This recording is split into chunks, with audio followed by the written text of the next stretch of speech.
Ever wonder why old photos from the 1970s show Canadians looking noticeably slimmer? It wasn't some magic diet pill or extreme fitness craze.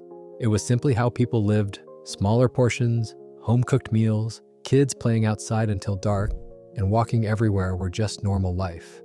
No one counted calories or obsessed over gyms. Staying trim happened naturally through everyday routines we've mostly abandoned today. In this video, we're taking you back to discover why Canadians in the 70s stayed so lean, and the truth might just surprise you. Back in the 1970s, Canadians ate modest serving sizes that naturally kept calorie counts in check. No one had heard of supersizing yet.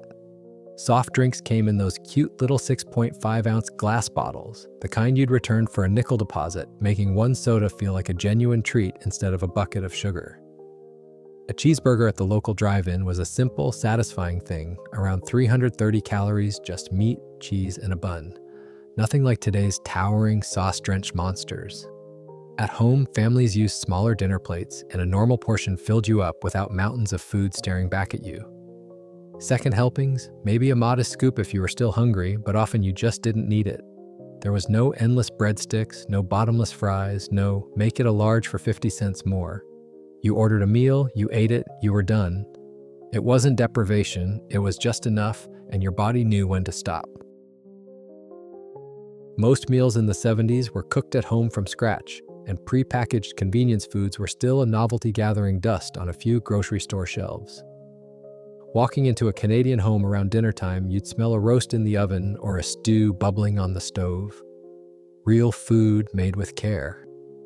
Parents packed kids' school lunches in brown paper bags or metal lunchboxes with simple sandwiches, an apple, maybe a homemade cookie. No pre-made Lunchables or snack packs in sight. Grocery stores stocked raw ingredients, fresh potatoes you had to peel, flour for baking cookies from scratch, whole chickens you'd roast yourself. Cooking took effort and time, sure, but it kept meals wholesome and portion sizes reasonable. There was no drive-through every other night, no frozen dinners nuked in 90 seconds. Families gathered around the table for dinner almost every evening, eating food that someone in that house had actually prepared. It was normal, expected, and it kept everyone naturally healthier without even thinking about it. In the 1970s, going to a restaurant or grabbing takeout was something special, not a Tuesday night habit.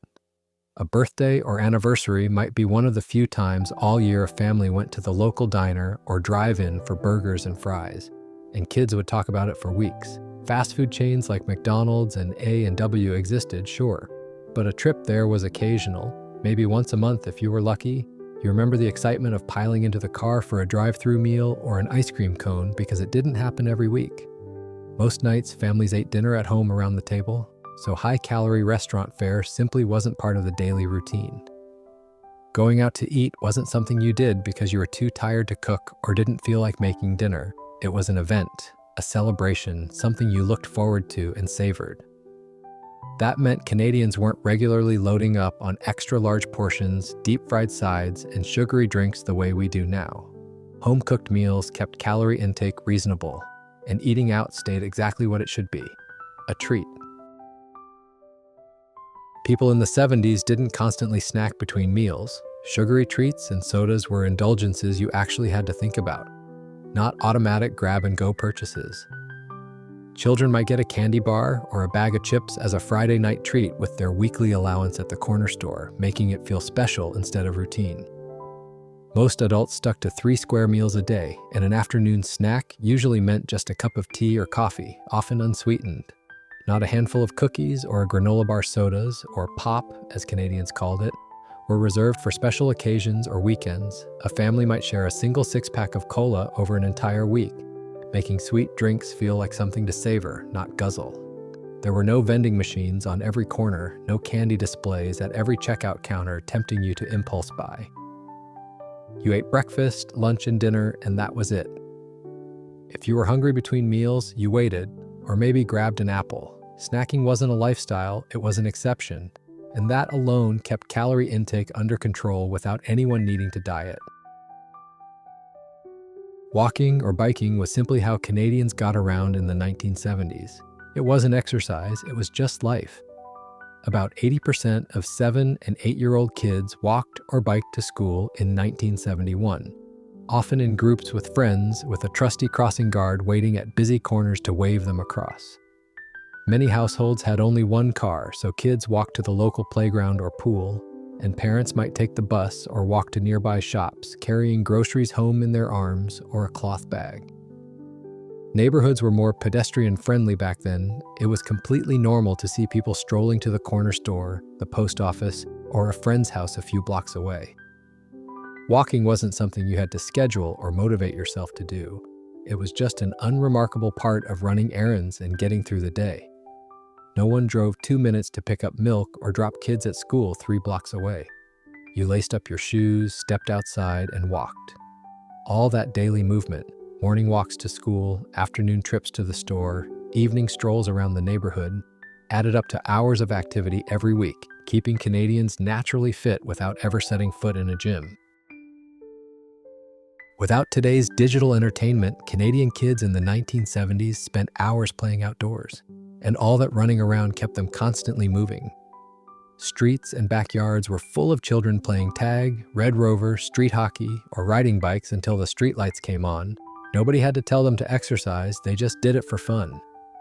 With only a few TV channels and no video games, kids used their imaginations outside, building snow forts in winter, running through sprinklers in summer, or organizing neighborhood-wide games of capture.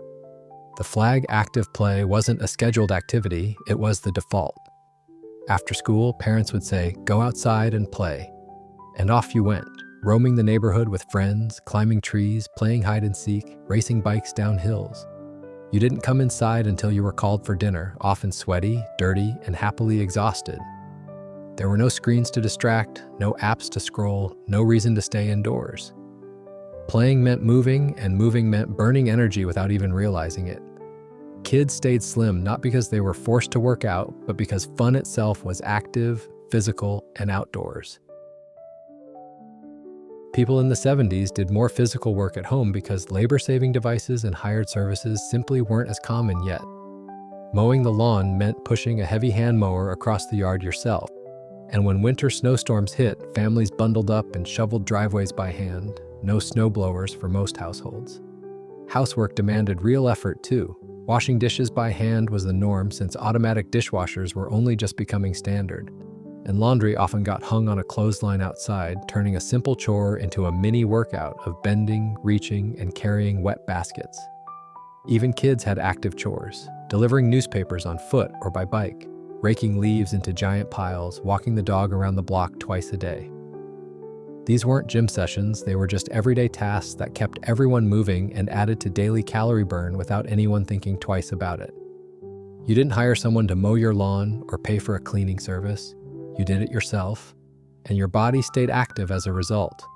All those small physical tasks added up, keeping Canadians naturally fit simply by living a hands-on, DIY lifestyle.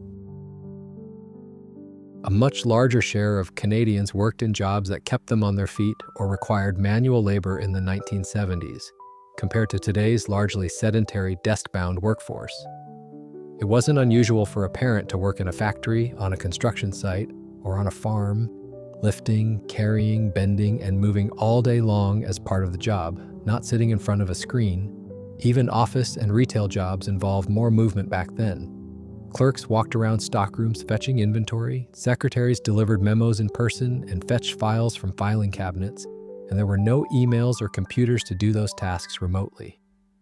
Everyday work for many people, from mechanics bent over car engines to mail carriers walking their routes, meant they got a built-in workout on the job, helping them stay trimmer without needing to hit the gym after hours. You didn't need a fitness membership when your job already kept you moving for 8 hours a day. Physical labor was just part of earning a living, and it kept bodies strong and calories burned naturally without anyone needing to carve out extra time for exercise. Schools in the 70s provided plenty of physical activity, with regular PE classes and daily recess that kept kids active and moving throughout the school day. Gym class was a routine part of the week. Students did jumping jacks, played dodgeball, ran laps around the gym, or climbed ropes, so they got sweaty and built strength and endurance without it feeling like a chore. Canadian elementary schools had recess breaks where kids ran around the schoolyard, played games like hopscotch, foursquare, or impromptu soccer matches at lunch. That meant at least a couple of bursts of active play every single day at school. Many remember the Canada Fitness Awards program, where students did pull-ups, sprints, shuttle runs, and long jumps to earn a bronze, silver, or gold badge. A nationwide effort that put fitness in the spotlight for kids and made being active feel like an achievement. There were no smartphones to stare at during breaks, no sitting inside scrolling social media. Recess meant running, playing, sweating, laughing, burning energy, and staying fit just by being a kid. School itself kept children active, making physical fitness a natural, expected part of growing up in the 1970s. During the 1970s, Canada launched ambitious public fitness campaigns, most famously Participaction, amid growing worries that people were getting too sedentary and out of shape. A famous 1973 TV ad shocked the nation by warning that the average 30-year-old Canadian was only as fit as a 60-year-old Swede, startling viewers and prompting many to get moving to avoid being outdone by the Swede. The Participaction program encouraged everyone to keep fit and have fun, and its messages were everywhere. TV segments, radio spots, pamphlets at doctors' offices, reminding Canadians to be active in daily life. Not just at the gym, community centers and schools embraced these initiatives wholeheartedly, organizing fun runs, bike rodeos, fitness challenges, and sports days, tapping into a national mood that staying active was important, even a kind of patriotic duty. It wasn't preachy or guilt-tripping, it was upbeat and motivating, making fitness feel accessible and fun for everyone. The entire country seemed to buy in, from kids earning fitness badges to adults jogging in parks. That cultural push helped keep Canadians slim and active throughout the decade, creating a shared sense that taking care of your body mattered. With no smartphones, no computers, and only limited TV options, people of all ages spent far less time sitting and far more time doing things in the real world. Families typically had one television set and a finite number of shows. Once the nightly news or hockey night in Canada was over, there was no endless streaming to keep you glued to the couch, so adults and kids often found other activities to fill their evenings, many of them active or social. Even hobbies were more hands-on and physical. Instead of scrolling on a phone, a teenager in the 70s might be out roller skating at the rink or tinkering with a car in the driveway, and parents might spend their free time gardening or tackling DIY projects around the house, pursuits that kept bodies moving. Without the lure of smartphones or video games, evenings sometimes ended with a casual stroll around the block, a pickup game of driveway hockey under the streetlights, or bike rides around the neighborhood. Simple pastimes that kept people moving rather than glued to a screen. Life happened outdoors and in person, and all that natural daily movement added up without anyone needing to schedule exercise time. The typical Canadian diet in the 1970s had far fewer ultra-processed foods and chemical additives. People ate more whole, from scratch foods simply because that's what was available and affordable. A 70s pantry was more likely stocked with basics like oats, potatoes, flour, and canned veggies than today's endless aisles of sugary cereals, instant noodles, or microwave meals loaded with preservatives. Many families grew some of their own food in backyard gardens or shopped at local butchers and bakeries. Kids might recall milk delivered in reusable glass bottles or summer dinners built around tomatoes and corn picked fresh from the garden, keeping diets naturally fresh and unprocessed. Because convenient snacks were fewer and farther between, children might grab an apple or a homemade oatmeal cookie after school instead of a neon packaged snack filled with high fructose corn syrup. An easy way their calorie intake stayed lower and nutrition stayed higher without anyone trying. Food was simpler, closer to its natural state, and that alone made a huge difference in keeping Canadians slim and healthy. In the 70s, most Canadians knew how to cook basic meals from scratch, a life skill that helped them control what went into their food instead of relying on restaurants or packaged convenience meals. Home economics classes were common in schools, and many teens learned to bake bread, cook simple dishes, and balance a meal as part of growing up. So fewer young adults were helpless in the kitchen when they moved out on their own. Recipes were often passed down through generations. A parent might teach their kids how to make a hearty soup, a casserole, or a proper Sunday roast, meaning the next generation could feed themselves with real ingredients rather than dialing for pizza or hitting the drive-thru. Because almost everyone could cook at least a bit, Canadians would naturally whip up something when hungry rather than defaulting to takeout. This habit of make it yourself meant less hidden fat, sugar, and salt than today's restaurant and convenience foods, helping keep people slimmer without even trying. Cooking wasn't seen as a chore or a special skill, it was just something you did, and that everyday competence kept diets healthier across the board.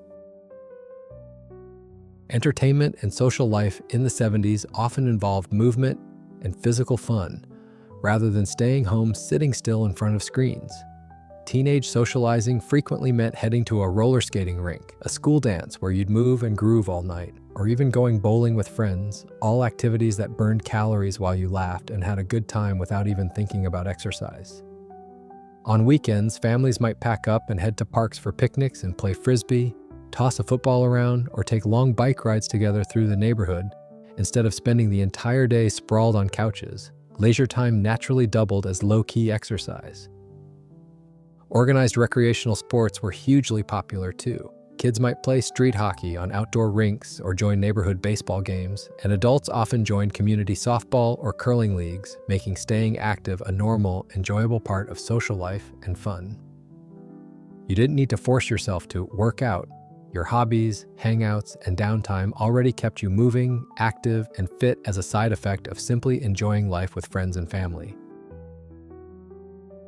In the 1970s, Canadians weren't bombarded by constant food marketing or endless junk food availability, which made it much easier to avoid mindless overeating and impulse snacking. With only a few TV channels and no internet, children saw far fewer ads for candy, sugary cereal, or fast food, maybe a handful during Saturday morning cartoons, but nothing like the 24/7 barrage of marketing that hits kids today from every screen and device. There were fewer snack outlets everywhere you turned. No food delivery apps bringing junk to your door in minutes, and vending machines were limited to a few places like bus stations or factories, so you couldn't grab a candy bar or chips at every turn. For many families, a trip to get ice cream cones or order French fries was a deliberate, special outing, not an impulse decision every time you left the house or felt a little peckish. Overall, the environment was simply not food everywhere all the time. Unhealthy treats weren't automatically part of every activity, celebration, or errand, unlike today when we encounter cookies, candy, and snacks at every event, meeting, and checkout counter. This lack of constant temptation in the 70s helped Canadians stay slim naturally without needing willpower or conscious effort to resist.